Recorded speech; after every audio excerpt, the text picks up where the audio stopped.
Namaste. Welcome to the TSAT officially announcing the orientation classes for Group 1 services. In this scenario, so one of the concept from out of 13 concepts which are going to be considered as the main subjects for the preliminary examination. So one of it sociology as you know it. Among it, one of the concept is disabled persons as a excluded group. So in this context, we are going to discuss what kind of questions will come in the examination, and how we are going to prepare, in which area you are going to focus, and all these things we are going to discuss with the help of the subject expert Professor Lakshmi Devi madam. Welcome to this discussion madam. Thank you, sir. Okay. So here the concept is, the context is disabled persons as excluded group. So which persons are going to consider as disabled persons madam? Whenever we talk about social exclusion, our emphasis would be on whether they are able to participate, whether they are having access to various opportunities or not. That is the basis for all these concepts. Persons who are not able to participate in various activities, these activities may be their life events or activities which are meant for development of their education or economic activities. These people are termed as disabled persons. If we see World Health Organization and its definition, it says disability is a kind of umbrella term because it covers various aspects, not one or two. Yeah. It covers various aspects. For instance, it definitely covers impairment. That impairment may be sensory one or a cognitive one. Why cognitive is because mental illness also is a disability, and also physical disability. Not only that, say for instance, autism is there. So autism results in physical disability, cognitive disability, as well as sensory disability. So like that, multiple disabilities also are there. The three aspects we usually take into consideration whenever we see whether a particular person is disabled or not. Because of the disability, whether he is not able to access or not. The first and foremost one is impairment. That may be of any limb or just now we have mentioned as a cognitive capacity. And the second one is a kind of restriction. He or the person, the disabled person, will not be able to participate. So this is known as per World Health Organization's definition, participatory restrictions. Then the third criterion which we take into consideration is, what about their sensory situation? Are they able to participate, or are they not able to participate because of their sensory systems and all that? So these are the aspects which we take into consideration whenever we talk about disabled. But here one more point also I would like to add. What is happening, particularly countries like our country, underdeveloped countries, developing countries, like that we usually classify countries. Whenever we talk about economic development, we expect that each and every person should be able to participate in the activities of the development. This is a criterion. When a person is suffering with a kind of disability or impairment, then many times that person will not be in a position to participate. Whenever we see working population, we usually define working population as 15 years to 55 years. We usually define. Though a disabled person is of, let us say, 30 years or 25 years, many times, most of these people are illiterate persons, or educational access also is not available for them. That means they are not able to do anything because of their bodily characteristics, they are not able to participate, and their restrictions, participatory restrictions, they are not able to participate in the economic developmental activities. So here actually disabled persons are considered as excluded group, no? So what is the reason why they considered as an excluded group? What is the reason behind it? No, why we are using that word excluded group is, whenever any person is not able to participate, not having access, it is a participation question, then we call that particular person as an excluded person, or that particular group as an excluded group, vis-a-vis the concept of social exclusion. Yes. It is not exactly whether they are good or not. No, not like that. Because of their physical impairment, they are not able to do activities. In common parlance, we usually use that.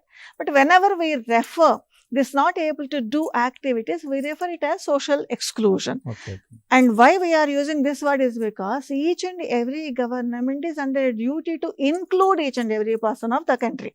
Yes, absolutely. And unless and until we know who are all excluded, what is needed to be done in order to include them, then what is that we are going to do? Hence, we use that word excluded group. Yeah. If we go into a little bit deeper, we usually measure exclusion on the ground of certain criteria. Okay. For instance, economic participation or educational levels, or participating in various events, including life events, or mobility, going from one place to other place. This is very much needed. Okay. If a person is expected to do work, he may have to go from his place to place of destination at the workplace. So, taking all these aspects into consideration, these are more or less, let us say, economic and social, but certain cultural aspects also are there. Okay. Because of the disability, some of the persons are not able to participate. Okay. So, taking all these criteria into consideration, what we say is these are excluded. Let me give one statistical data, sir. If we take 2011 census, the reason is 2021 census are not yet published. So, still we are following 2011 census. Actually, here as per census 2011, so in India, out of the 121 crore population at the time, as per 2011 census, so at the 121 crore population, now it is maybe increased to 135, correct? No, maybe more than 135. More than 141, sir. Oh yeah, 141. 141. So about nearly 2.68 crore population are disabled. Yes. So when you consider in percentage, it is around 2.21% of the total population. Total population. Means nearly 2.21% of the population comes into the disabled group. This group. Yeah, this correct. Group. So generally this kind of statistics may ask in the examination, I think so. Definitely. What is the percentage of population of disabled persons in the total population of India? Correct? Not only that, even their status also, some questions may come. For instance, out of this 2.21% of the disabled persons, how many are illiterates? Yeah. That's correct. 45% of the disabled persons as per 2011 census, and not much difference is there even now. So, nearly half of the disabled persons are still having a problem, namely illiteracy. Okay.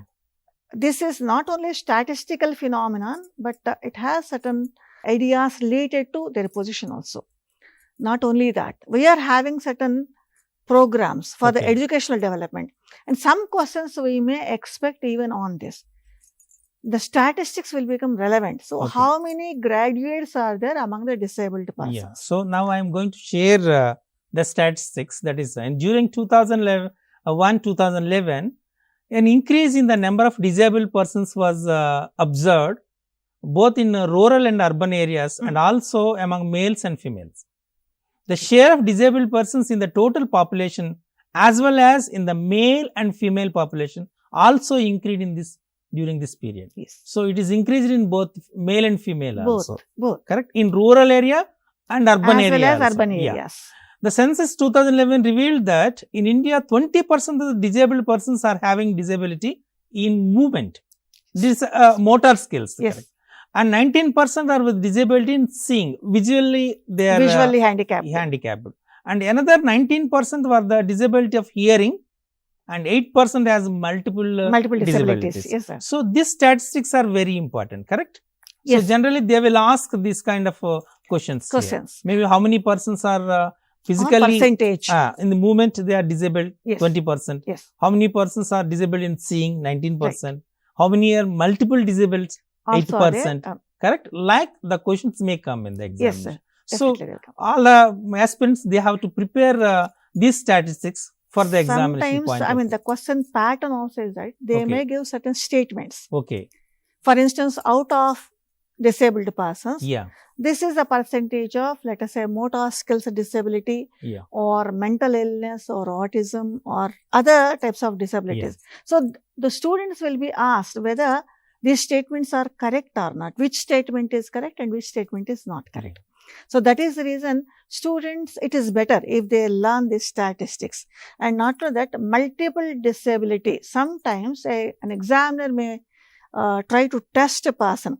What is meant by multiple disability? Okay. Do they fall under the category of visually or any other types of disabilities? Yeah. A kind of tricky question, you can say. Okay. So students, if they prepare, the difference between different types of disabilities. Yeah, that also is important, I feel. Here, it is better to refer the Disability Act, we usually call it in a common parlance, because it has enlisted various types of disabilities which we consider in our country. Okay. Low vision, because we are having multiple disabilities also. Low vision is there, autism is there, or hearing impairment is there, or movement impairment is there. Altogether, some 10 categories persons are there. If a person is having more than 2 or 3 of such disabilities, then that is termed as a multiple disability. If a person has more than, like physical disability or mental disability or visual disability, whatever it may be. So if it is 2 or more than 2, then that becomes a multiple disability. So I want to share some information. Already you, in the conversation, you said about the literacy also in the disabled persons. The census 2011 showed that at India level, among the total disabled persons are 45% are illiterate. And 13% of the disabled population has metric or secondary education passed, but are not graduate. They are just completed their metric or SSC. And 5% are graduates and above. And nearly 8.5% among the disabled literates are graduates. So this is a very important area. You have to focus on those things. Particularly when we are talking about exclusion, these last statistics will become very, very crucial. Because illiteracy as a problem we know, but how many graduates are there, how many postgraduates are there, or how many technically educated persons are there among the excluded group, because quote unquote excluded group. This clearly shows it is an indication of exclusion of these people. So a student is expected to know either total number of people or the percentage. It is better to actually it is a great thing to observe that nearly 45% of the disabled persons are illiterate, means nearly 55% of the disabled people are literate. That's good, very good it's thing. It's a positive sign. Positive sign. So they are also participating in the GDP also. Correct? So this is a very good sign, and you have to remember the statistics in point of examination. So what is the national policy about these disabled persons? In 2006, we have a national policy for the persons with a disability. So what national policy is saying about this disability things? I'll take the objectives of national policy to begin with. Prior to 2006, of course, we were having various laws or regulations, etc., meant for the rehabilitation of disabled persons. But a kind of comprehensive public policy was published in the year 2006, which just now we have mentioned, national policy for the disabled persons. 2 aspects are covered or given utmost importance. The first and foremost one is knowing about the disability. Unless we know, we will not be able to do anything. And the second aspect of this policy is rehabilitation measures. So government clearly thought by introducing this national policy, rehabilitation is a much needed measure in order to bring all the excluded persons because of their disability and include them. And that is the reason why we talk about different types of rehabilitation measures. In fact, when we talk about disabilities and all that, if we see Professor Amartya Sen and his capability approach, when we take the capability aspect into consideration, he talks about deprivation. So, disabled persons are deprived persons also. Okay. And he also talks about active and passive deprivation or incapability. So, viewing from that viewpoint, this I am deliberately mentioning. The reason is sometimes the theoretical orientation towards disability also is a little bit important for a group 1 aspirant, because group 1 examinations are meant for graduates and many postgraduates also write these examinations. So, this type of orientation also is needed. When we see disability particularly as a part of excluded group, we should give utmost importance to 2 aspects. What is that we did? How we are trying to understand disability. For this, what we are doing is we are taking health into consideration. Whether it is our health departments or various health organizations like World Health Organization and all that, how they are defining disability. These definitions or their explanations or the details will become crucial from the viewpoint of examination. The reason here is a kind of impairment of one particular person may not be similar to other particular person. Physically handicapped or visually handicapped, let us say. So, visual handicapped person, Mr. A, is different from visually handicapped person, Mr. B. So, certain differences are there. That is the reason national policy clearly talks about recognition of the disability. The recognition is done, then rehabilitation also is needed. For instance, a particular person is having visual handicap. He is not able to, or low vision because of certain genetical problems or because of autism or because of any other medical condition like thalassemia, like there certain conditions are there. In such a scenario, what type of rehabilitation is needed? We have to take need-based programs. So, it is not only simply having some kind of educational facilities. No, it is not like that. So, rehabilitation should be individual based and multidimensional. So, these aspects also I feel it is better if a student knows about them. So, in Sustainable Development Goals 2015, what are the pledges for leaving no one behind? What are the pledges? What are the strategies make the right real for the persons with disabilities in ASEAN Pacific 2012? Can you share that strategies? Sure. In fact, I have to start with one of our flagship programs. Accessibility program is there. That is our flagship program. In fact, which is based upon no one should be left behind. And Asian Pacific region, even there also, it's a kind of international law, this thing. Even there also we talked about we should include each and every person. Similarly, in 2002, 𝗬𝗏 Millennium Framework, even that also we are one of the signatories to all these. And after few years, 𝗬𝗏 action plan also we have seen. All these talk about a kind of policy matters. Generally in the examination maybe asked as the 𝗬𝗏 action plan. These things will be. The difference between 𝗬𝗏 action plan and the 𝗬𝗏 Millennium Framework. So, these things an examiner would like to ask. Not only that, why specifically 𝗬𝗏?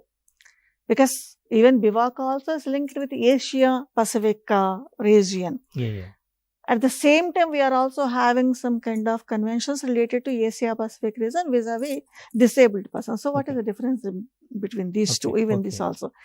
The main difference between these is national development measures related to Asia Pacific region covers, subsums various countries and what type of rehabilitation measures we have to take. Whereas 𝗬𝗏 is very, very crucial and it has a specific theme. Just now you have mentioned that, and making a right real. Right real. Right real. That word is correct. Very important. Very important. Right real. Right real. So, these things it is better if a student remembers. Okay. And secondly, what has happened from 2002 to 2017? Okay. Because say at the same place, namely Bivako. What is And actually what is Bivako? Bivako It's is a kind a of place of any.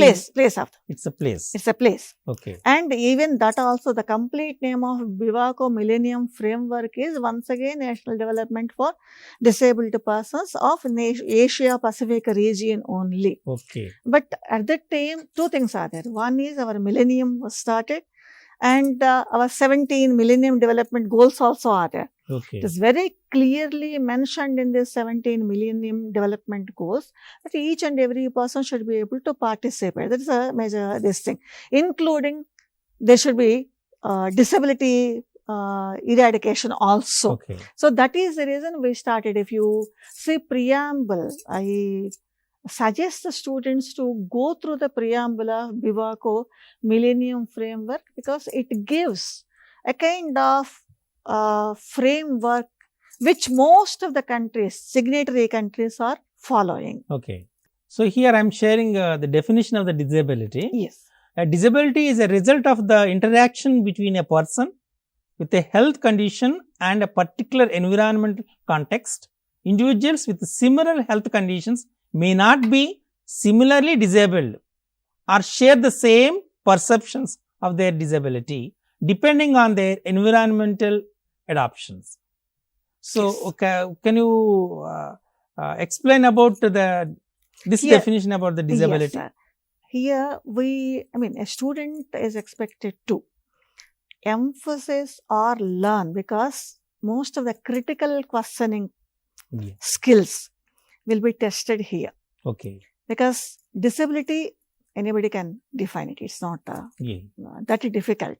There will be saying only whether a particular person is able to remember certain facts or not. Whenever we talk about how many literate persons are there, how many literate persons are there. Yes. But here it is not like that. The first and foremost one is the difference between persons. Yes. Yes. Second one is, what about the cultural aspects?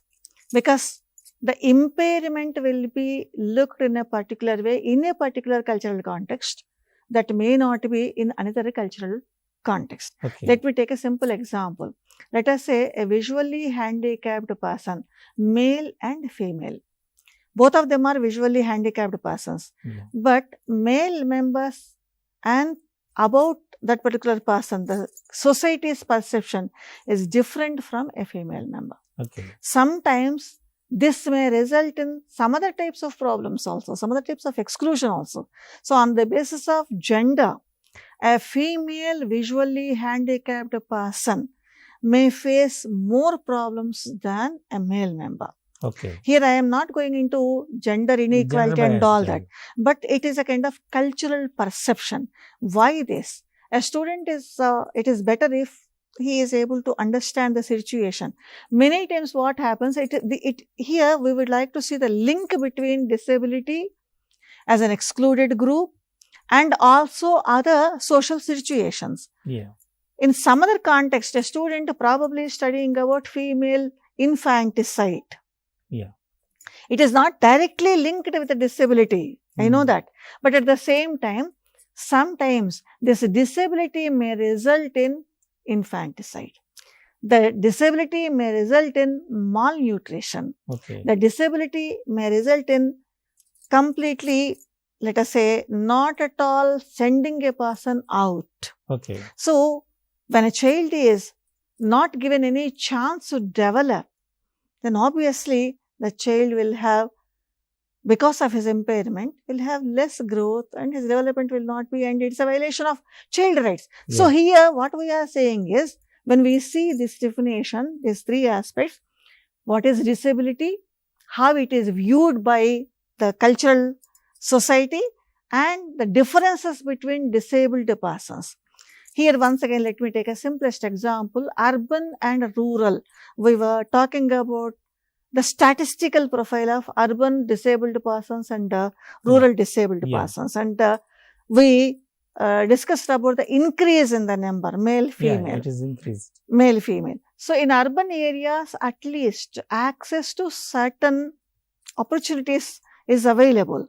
because some of the schools are there or some educational institutions some are there. Schools are there. Will be there. So hearing impaired machines also, machines also will be available. Correct. And secondly, various non-governmental organizations also are there, which are providing hearing impairing machines, or some kind of let us say opportunities are available.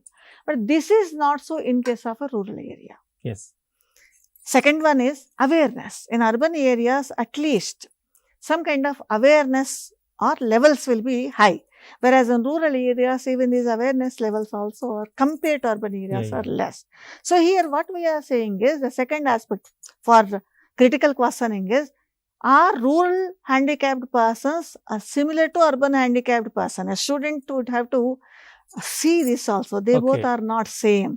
If any statement is given, rural and urban areas handicapped persons are same, do you think that it is correct or not? Do you agree? Do you agree or not? Sometimes it happens if, let us say, we are having in the pattern of examination, we are having match the following questions also. Okay. Even that also is there.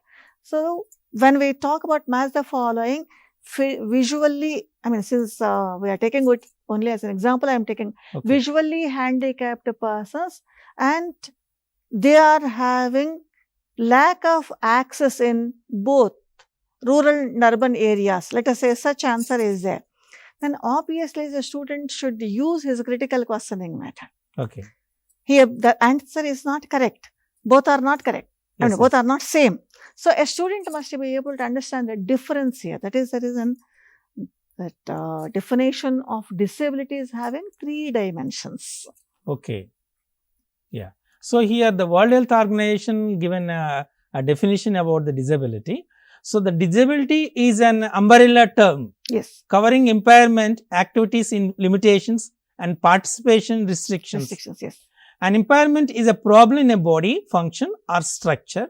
An activity limitations is a difficulty encountered by an individual in executing a task or action, while participation restriction is a problem experienced by an individual in involvement in life situations. So this is a actual definition was given by the World Health Organization.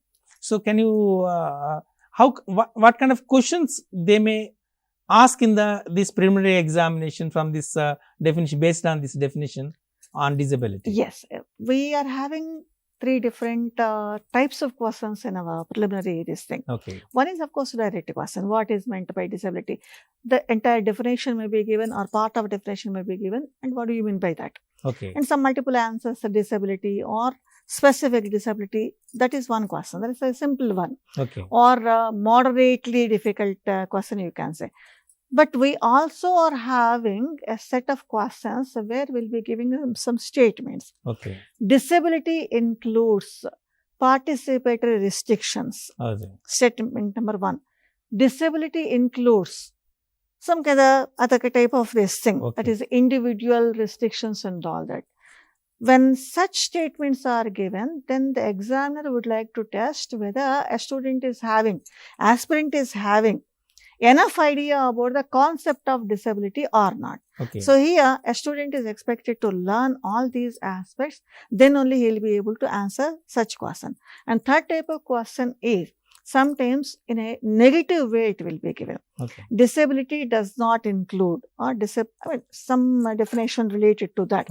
So student is expected to answer which is not included in that. Say for instance, an individual impairment is there. That individual impairment is resulting in only participatory restriction. He is not able to go. Let us say mobility restrictions are there. But at the same time, that person can participate. Let us say nowadays in work area, we are having work from home, such situations and all that. So in such a scenario, if any statement is given, this is not included, then student is expected or aspirant is expected to remember what are the salient features of the disability. This is another type of question which I am thinking it may be given. As per Act 1995, there is some disabilities. Yes, enlisted. Listed. They have enlisted. So, the blindness, low vision, Right. And leprosy, Leprosy cured. Yes. cured, hearing impairment, Right. locomotor disability, mental retardation, Yes. mental illness. Right. All these are identified disabilities as per the Act 1995. Enactment. Yes. Okay. So this Act 1995 is from so Our country. means there is a mentioned as a section 2.1. 2.1. Yeah. We usually have all these definitions in all legislations, usually in section 2. Okay. Only few legislations will have section 3 as a definition clause. So, disability enactment, it defines what is meant by disability. There, it is clearly, it is not a blanket term like World Health Organization's definition or any other. It is clearly mentioned these are considered as disabilities. If it is not mentioned under these categories, then that will not come under disability. Okay. Here I have to mention this. The reason is we are having a department, disabled welfare departments are there, state level. We are having in each state we are having. Even aged persons also are under the cover of this department. Yeah. As per Article 41 of Constitution of India. Yes. So each state should provide Yes. what are the minimum requirements for the disabled persons. Disabled Yeah, persons. this is very important. So yes. Article 41 of the Constitution of India will provide the Right. constitutional right to these disabled persons to get support from the government. Correct? We cannot say it's a constitutional right. The reason is Article 41 falls under the directive principles of state policy. Yeah. Okay. Had it been under, let us say, some other fundamental rights chapter, then every disabled person would have had a right to claim for that. But unfortunately, it is not like that. Okay. But that does not mean that disabled persons are not having any rights. They are having. Okay. Why? Let us see the lists. We are having 3 lists, state, concurrent and all that. 09 state list talks about this. That forces or puts the onus on the state that state has to take care of the welfare of the disabled persons. Okay. So, like this state has taken so many measures, not 1 or 2, but many measures are taken. Physical rehabilitation, economic rehabilitation, and educational rehabilitation. These are the 3 categories which we usually come across whenever we see various state level programs, whether it is national trust or national fund. So like this, each and every state government is working for the welfare of the disabled persons. Besides this, we are having certain programs. Deen Dayal program is there. So central government programs also are there for the benefit of disabled persons. Okay.